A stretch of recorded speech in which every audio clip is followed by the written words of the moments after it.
Assalamualaikum warahmatullahi wabarakatuh. Perkenalkan, nama saya Sukma, NIM 246010003 dari Fakultas Ekonomi dan Bisnis, kelas Manajemen A, Universitas Indonesia Timur. Baiklah, kita masuk ke latar belakang. Dalam kegiatan perekonomian, pasar merupakan tempat terjadinya interaksi antara penjual dan pembeli untuk melakukan transaksi jual beli barang dan jasa. Struktur pasar dapat terbagi menjadi beberapa jenis, di antaranya pasar persaingan sempurna, persaingan monopolistik, oligopoli, dan monopoli. Salah satu struktur pasar yang menarik untuk dikaji secara mendalam adalah pasar monopoli, yaitu suatu bentuk pasar di mana hanya terdapat satu penjual atau produsen yang menguasai seluruh penawaran barang atau jasa tertentu tanpa adanya pesaing langsung.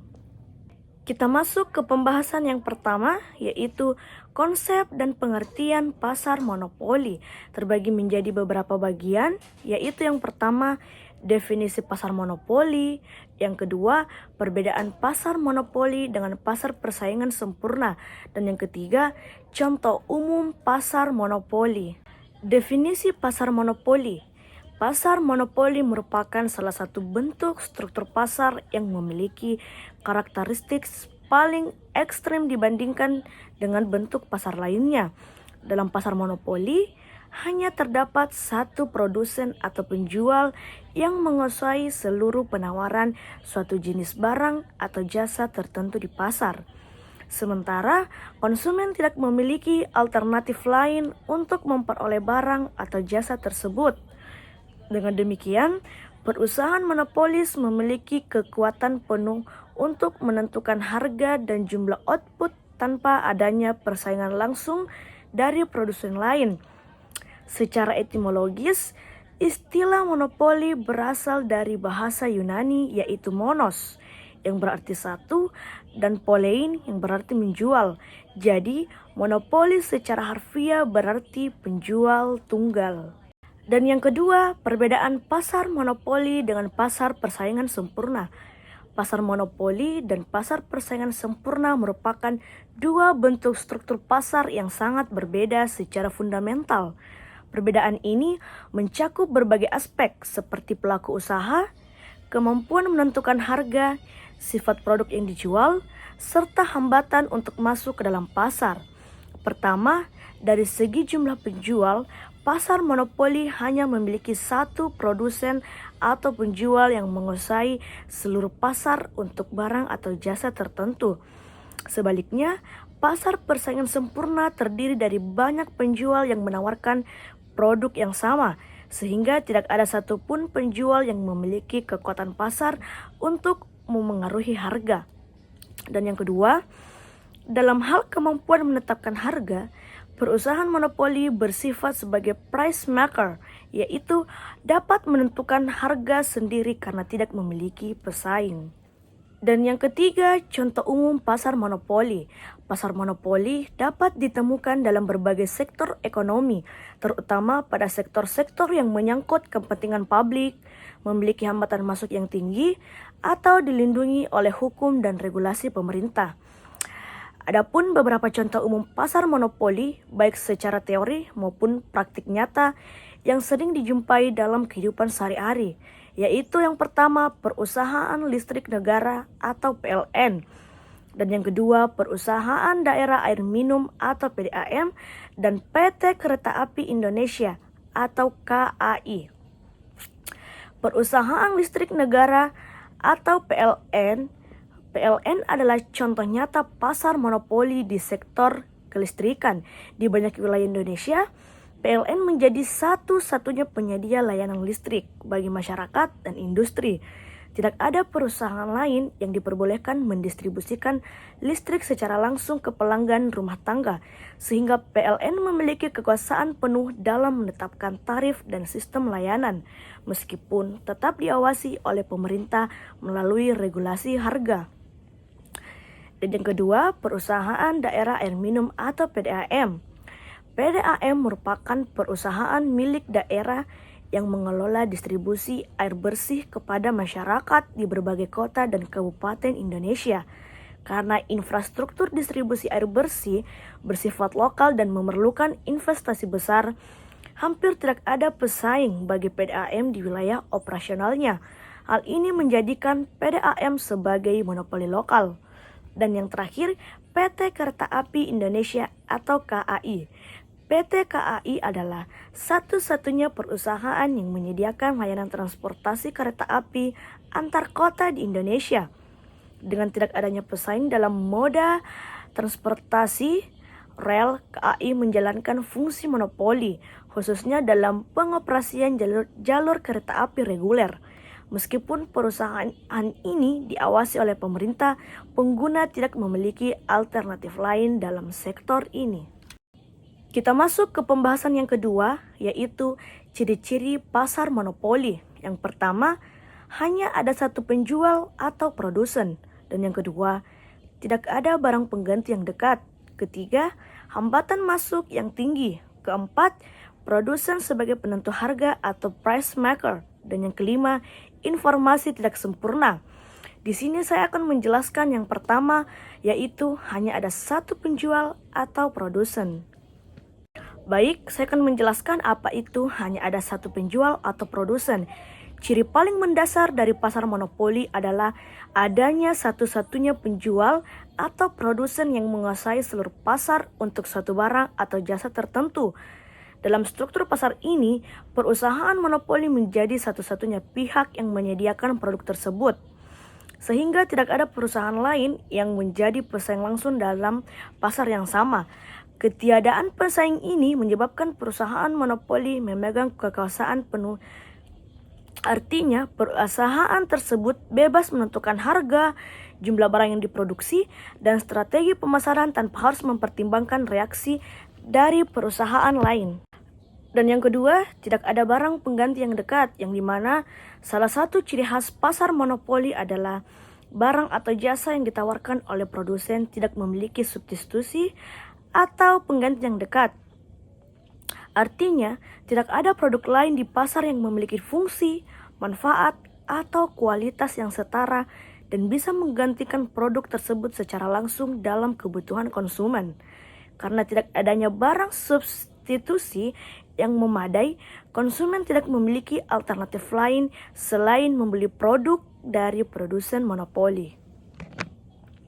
Hal ini memperkuat kekuasaan pasar yang dimiliki oleh produsen, karena permintaan terhadap barang tersebut bersifat tidak elastis, yakni perubahan harga tidak banyak memengaruhi jumlah permintaan karena konsumen tetap membutuhkannya. Contohnya dapat dilihat dari layanan air bersih dari PDAM di banyak daerah. Tidak ada perusahaan lain yang dapat menyediakan air bersih melalui sistem jaringan perpipaan seperti PDAM. Dan yang ketiga, hambatan masuk yang tinggi, yang dimana salah satu ciri penting dari pasar monopoli adalah adanya hambatan masuk atau barriers to entry yang sangat tinggi bagi perusahaan lain yang ingin masuk dan bersaing di pasar yang sama. Hambatan ini membuat perusahaan baru sangat sulit atau bahkan mustahil untuk memasuki pasar dan bersaing dengan pelaku monopoli yang sudah ada. Hambatan masuk yang tinggi menjadi salah satu faktor utama yang mempertahankan posisi dominan produsen monopoli dalam jangka panjang. Dengan tidak adanya pesaing baru, perusahaan monopoli bisa terus menguasai pasar tanpa harus khawatir kehilangan konsumen akibat persaingan. Dan yang keempat, produsen sebagai penentu harga atau price maker. Dalam struktur pasar monopoli, produsen berperan sebagai price maker, yaitu pihak yang menentukan sendiri harga jual barang atau jasa yang ditawarkannya kepada konsumen. Hal ini sangat berbeda dengan pasar persaingan sempurna, di mana produsen hanya menjadi price taker atau penerima harga, karena harga ditentukan oleh mekanisme pasar melalui interaksi antara permintaan dan penawaran. Karena hanya ada satu penjual dalam pasar monopoli, tidak ada persaingan harga dari produsen lain. Akibatnya, konsumen tidak memiliki pilihan alternatif dan harus menerima harga yang ditetapkan oleh produsen monopoli jika ingin mendapatkan produk tersebut.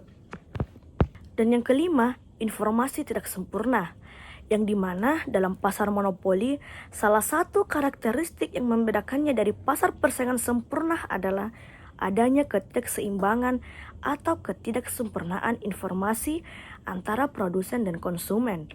Informasi tidak tersebar merata dan seringkali produsen memiliki lebih banyak informasi dibandingkan konsumen, terutama terkait biaya produksi, struktur harga, kualitas produk, dan alternatif lain yang mungkin tersedia di luar pasar. Ketidaksempurnaan informasi ini membuat konsumen berada dalam posisi lemah karena mereka tidak memiliki cukup data untuk menilai apakah harga yang ditawarkan oleh produsen monopoli adalah wajar atau apakah ada barang substitusi yang lebih murah dan layak. Kita masuk ke pembahasan yang ketiga, yaitu bentuk-bentuk monopoli. Yang pertama, monopoli alamiah atau natural monopoly, dan yang kedua, monopoli legal atau pemerintah, dan yang ketiga, monopoli karena penguasaan teknologi atau hak cipta, dan yang keempat, monopoli karena skala ekonomi. Baiklah, saya akan menjelaskan yang pertama, yaitu monopoli alamiah atau natural monopoly. Monopoli alamiah atau natural monopoly adalah jenis monopoli yang terjadi secara alami akibat kondisi teknis dan ekonomis, bukan karena kebijakan pemerintah atau tindakan anti persaingan. Monopoli jenis ini muncul ketika sebuah perusahaan dapat menyediakan seluruh kebutuhan pasar dengan biaya yang jauh lebih efisien dibandingkan jika ada dua atau lebih perusahaan yang bersaing. Fenomena ini biasanya terjadi karena perusahaan tersebut mengalami skala ekonomi yang sangat besar, yang dimana semakin banyak barang atau jasa yang diproduksi, semakin rendah biaya produksi per unitnya. Dengan kata lain, struktur biaya yang dimiliki oleh perusahaan monopoli alamiah memungkinkan mereka menjadi satu-satunya penyedia barang atau jasa secara lebih mudah dan efisien dibanding pesaing potensial. Dan yang kedua, yaitu monopoli legal atau pemerintah. Monopoli legal atau legal monopoly, disebut juga monopoli pemerintah, adalah bentuk monopoli yang diberikan dan dilindungi secara sah oleh hukum atau peraturan pemerintah. Dalam monopoli ini, perusahaan atau lembaga tertentu diberi hak eksklusif untuk memproduksi, menjual, atau mendistribusikan suatu barang atau jasa tanpa adanya persaingan dari pihak lain. Tujuannya biasanya adalah untuk menjaga kepentingan publik, keamanan sosial, keamanan nasional, atau efisiensi pelayanan masyarakat. Dan yang ketiga, monopoli karena penguasaan teknologi atau hak cipta. Monopoli karena penguasaan teknologi atau hak cipta adalah jenis monopoli yang timbul ketika suatu perusahaan atau individu memiliki hak eksklusif atas suatu teknologi, proses produksi, desain, karya intelektual, atau merek dagang tertentu. Hak eksklusif ini biasanya diperoleh melalui paten, hak cipta, atau merek dagang yang diakui dan dilindungi secara hukum. Dalam monopoli ini, perusahaan memiliki keunggulan inovasi yang membuat produk atau jasanya tidak dapat disamai atau ditiru oleh pesaing dalam jangka waktu tertentu. Selama masa perlindungan hukum masih berlaku, perusahaan tersebut menjadi satu-satunya pihak yang dapat secara sah memproduksi dan menjual produk terkait di pasar. Keempat, monopoli karena skala ekonomi. Monopoli karena skala ekonomi adalah bentuk monopoli yang muncul ketika suatu perusahaan dapat memproduksi barang atau jasa dalam jumlah besar dengan biaya per unit yang semakin rendah seiring bertambahnya jumlah produksi. Keunggulan biaya ini membuat perusahaan tersebut lebih efisien dan kompetitif, sehingga sulit bagi perusahaan baru untuk masuk dan bersaing di pasar yang sama. Dalam situasi ini, hanya satu perusahaan besar yang dapat bertahan di pasar, karena hanya dia yang dapat beroperasi dengan biaya minimum. Sementara pesaing potensial yang lebih kecil tidak mampu mencapai efisiensi serupa dan cenderung mengalami kerugian jika mencoba bersaing. Hal ini menjadikan perusahaan besar tersebut menjadi satu-satunya pelaku dalam pasar secara alamiah, meskipun tidak selalu dilindungi oleh hukum. Pembahasan yang keempat yaitu penentuan harga dan output dalam pasar monopoli. Yang pertama, kurva permintaan dan pendapatan monopoli. Dan yang kedua, hubungan antara MR atau marginal revenue, MC, marginal cost dan output. Dan yang ketiga, keuntungan jangka pendek dan jangka panjang. Dan yang pertama, kurva permintaan dan pendapatan monopoli. Dalam pasar monopoli, kurva permintaan yang dihadapi oleh perusahaan bersifat miring ke bawah dari kiri atas ke kanan bawah karena hanya ada satu penjual yang menguasai pasar. Ini berbeda dari pasar persaingan sempurna, di mana kurva permintaan bersifat horizontal atau elastis sempurna. Monopolis harus menurunkan harga agar dapat menjual lebih banyak barang, sehingga pendapatan marginalnya atau MR akan selalu lebih rendah dari harga jual atau P. Pemahaman ini penting untuk mengetahui bagaimana perusahaan monopoli menentukan tingkat output dan harga agar memaksimalkan keuntungannya. Kurva permintaan atau demand curve. Kurva permintaan atau D untuk monopoli biasanya merupakan garis miring ke bawah, menunjukkan bahwa seiring penurunan harga, kuantitas yang diminta meningkat. Ini mempresentasikan hubungan antara harga atau P dan kuantitas atau Q. Dan asumsi kurva permintaan linear, rumus umumnya adalah P sama dengan A kurang BQ, di mana P yaitu harga, sedangkan Q adalah kuantitas. A atau titik potong pada sumbu harga atau ketika Q sama dengan 0 yang menunjukkan harga maksimum yang bersedia dibayar konsumen. B sama dengan kemiringan kurva permintaan menunjukkan seberapa banyak harga berubah untuk setiap perubahan satu unit kuantitas. Karena miring ke bawah, B akan menjadi nilai positif, atau Anda bisa menyatakan kuantitas sebagai fungsi harga Q sama dengan C atau DP. Dan yang kedua, hubungan antara MR atau marginal revenue, MC atau marginal cost dan output. Dalam pasar monopoli, perusahaan menetapkan output optimal dengan menggunakan prinsip berikut. Perusahaan akan memproduksi hingga titik di mana marginal revenue sama dengan marginal cost, atau MR sama dengan MC. Hal ini karena jika MR lebih besar daripada MC, maka menjual satu unit tambahan akan memberikan pendapatan yang lebih besar daripada biaya yang dikeluarkan. Oleh karena itu, perusahaan akan meningkatkan produksi agar keuntungan bertambah. Jika MR lebih kecil daripada MC, maka biaya memproduksi satu unit tambahan lebih besar daripada pendapatan yang diperoleh. Sehingga produksi harus dikurangi untuk menghindari kerugian. Ketika MR sama dengan MC, perusahaan telah mencapai tingkat output yang memaksimalkan keuntungan. Pada titik ini, perusahaan tidak akan mendapatkan keuntungan lebih banyak dengan menaikkan atau menurunkan output. Dan yang ketiga, keuntungan jangka pendek dan jangka panjang. Keuntungan jangka pendek adalah keuntungan yang diperoleh perusahaan dalam periode waktu di mana sebagian faktor produksi masih tetap atau belum dapat disesuaikan. Artinya, perusahaan hanya dapat menyesuaikan sebagian variabel produksi seperti tenaga kerja, bahan baku, atau jam kerja, tetapi tidak dapat langsung menambah kapasitas tetap seperti mesin, pabrik, atau teknologi. Dalam konteks pasar monopoli, keuntungan jangka pendek dapat berupa keuntungan ekonomi atau supernormal profit.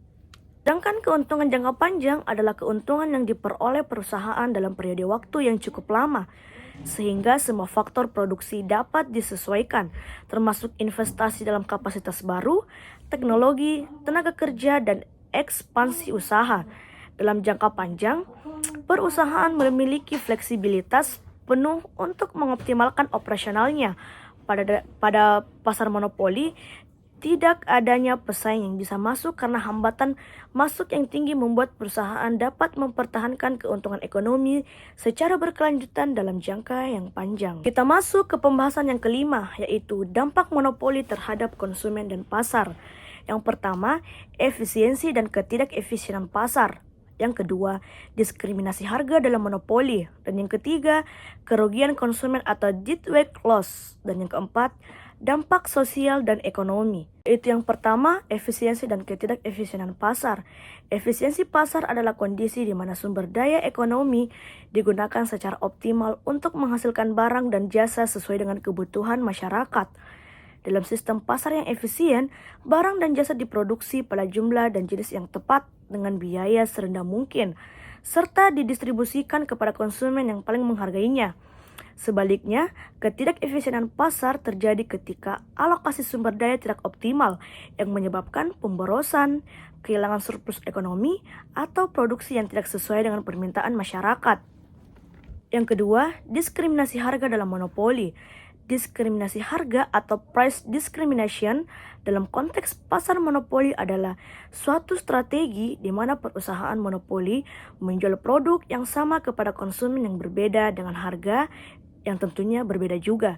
Tanpa adanya perbedaan dalam biaya produksi, praktik ini hanya dapat dilakukan oleh perusahaan yang memiliki kekuasaan pasar, mengetahui preferensi konsumen, dan mampu mencegah perpindahan produk antar konsumen atau resell. Tujuan utama diskriminasi adalah untuk memaksimalkan laba dengan cara menangkap sebanyak mungkin surplus konsumen, mengubahnya menjadi surplus produce. Yang ketiga, kerugian konsumen atau deadweight loss. Deadweight loss atau kerugian bobot mati adalah suatu bentuk kehilangan efisiensi ekonomi yang terjadi ketika pasar gagal menghasilkan alokasi sumber daya secara optimal. Dalam konteks pasar monopoli, deadweight loss mengacu pada hilangnya surplus konsumen dan produsen yang terjadi karena produsen menetapkan harga lebih tinggi dari biaya marginal dan menghasilkan output lebih sedikit daripada kondisi pasar persaingan sempurna. Dengan kata lain, ada potensi transaksi yang tidak terjadi meskipun konsumen bersedia membayar lebih dari biaya produksi karena harga yang ditetapkan terlalu tinggi. Nilai transaksi yang hilang inilah yang menjadi deadweight loss atau kerugian murni dalam kesejahteraan sosial yang tidak dinikmati oleh siapapun, baik konsumen maupun produsen. Yang keempat, dampak sosial dan ekonomi. Pasar monopoli memiliki kekhasan tersendiri karena hanya dapat satu penjual atau produsen yang menguasai pasar sepenuhnya. Struktur ini memungkinkan produsen untuk mempengaruhi harga dan kuantitas barang yang diproduksi, yang pada akhirnya menimbulkan dampak signifikan terhadap perekonomian dan masyarakat. Dampak ini tidak hanya terbatas pada sisi ekonomi, tetapi juga mencakup aspek sosial yang menyentuh kesejahteraan masyarakat secara luas. Harga lebih tinggi dari keseimbangan pasar sama dengan dalam pasar monopoli, produsen dapat menentukan harga di atas biaya marginal karena tidak adanya persaingan. Kita masuk ke pembahasan yang keenam, yaitu kebijakan pemerintah terhadap monopoli. Yang pertama, regulasi dan pengawasan. Yang kedua, antitrust law atau hukum anti monopoli. Dan yang ketiga, nasionalisasi atau intervensi pemerintah. Yang pertama, regulasi dan pengawasan. Regulasi merupakan serangkaian aturan atau kebijakan yang diterapkan oleh pemerintah untuk mengendalikan aktivitas pasar, terutama untuk mencegah praktik-praktik yang merugikan konsumen dan menjaga keseimbangan ekonomi. Pengawasan adalah proses monitoring dan evaluasi pelaksanaan regulasi tersebut agar tujuan pengaturan dapat tercapai secara efektif. Pasar monopoli yang memiliki kekuatan tunggal dalam menguasai pasar berpotensi menimbulkan ketidakseimbangan ekonomi dan ketidakadilan sosial. Oleh karena itu, regulasi dan pengawasan terhadap pasar monopoli menjadi sangat penting agar pasar berjalan dengan adil, efisien, dan konsumen terlindungi. Dan yang kedua, antitrust law atau hukum anti monopoli.